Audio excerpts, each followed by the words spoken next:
Oi pessoal, tudo bem com vocês? Quero compartilhar minha reflexão do dia com vocês. Uma palavra que eu espero que fortaleça a sua fé, te aproxime mais de Deus e que, irmão, a partir dessa reflexão você possa colocar Deus acima de tudo na sua vida.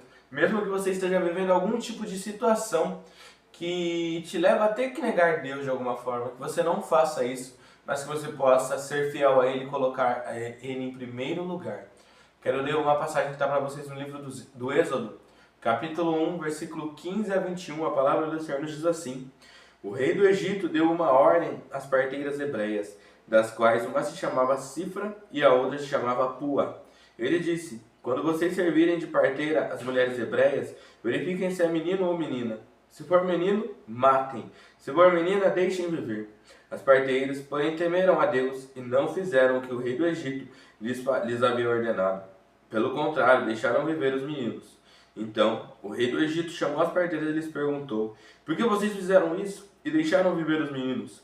As parteiras responderam a Faraó: É que as mulheres hebreias não são como as egípcias. Elas são vigorosas e dão à luz antes que a parteira chegue. E Deus foi bom para as parteiras, e o povo aumentou e se tornou muito forte. E porque as parteiras temeram a Deus, ele lhes constituiu família. Irmão, essa passagem aqui nos deixa um ensinamento muito grande. Porque o contexto aqui é o início do livro do Êxodo, no qual um novo faraó é levantado no Egito. Um faraó que não conhecia José e não sabia tudo que ele havia feito pelo Egito. E como os israelitas eles estavam se multiplicando muito rápido, e os egípcios eles tinham medo que os israelitas tomassem a terra deles, tomassem o que era deles. Então, esse faraó, ele decide que quer matar os meninos. Além de escravizar, né, o povo de Israel e pôr coisas pesadas, cargas pesadas sobre eles, ele também decide que ele vai matar os meninos, para assim tentar frear a multiplicação do povo de Israel.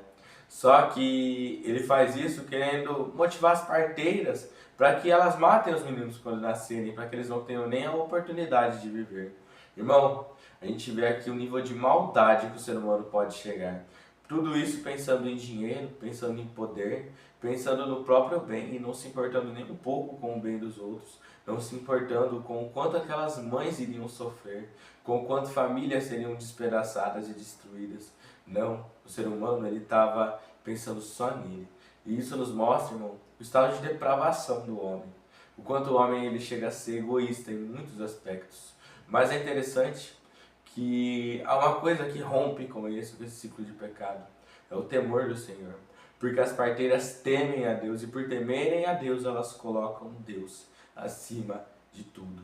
Lembrando que temer não é ter medo, é ter respeito, é ter reverência. Então elas têm esse respeito porque elas sabem quem é o Senhor, elas sabem quem é Deus, elas sabem que Ele é justo, o justo juiz. Então elas decidem não matar os meninos.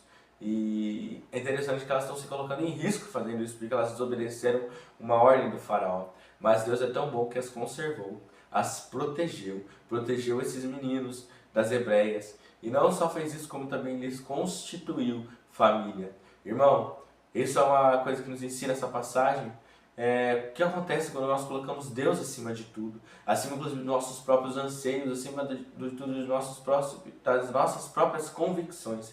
Porque hoje pode ser, irmão, que você esteja vivendo uma condição de vida, uma situação que te obriga a negar a sua fé, te obriga a negar que você é cristão, te faz ter vergonha de falar que você é cristão, te faz ter vergonha de falar de Jesus. Irmão, deixa isso pra lá, não ame mais o mundo do que a Deus, não. Não ame mais o que está no mundo do que o que é eterno. Coloque Deus acima de tudo e confie nele, porque ele vê a tua fidelidade, ele vê o teu temor e ele vai honrar, porque o nosso Deus é um Deus justo, ele é um Deus bom. Então, irmão, que nós possamos colocar ele como prioridade, que antes de tomar qualquer decisão na nossa vida, que nós possamos perguntar a Deus o que Ele acha, que antes de decidir qualquer coisa a gente possa pensar se isso está de acordo ou não com a vontade do Senhor, e que você possa, e eu também, buscarmos andar debaixo da vontade do nosso Deus, que é boa, perfeita e agradável.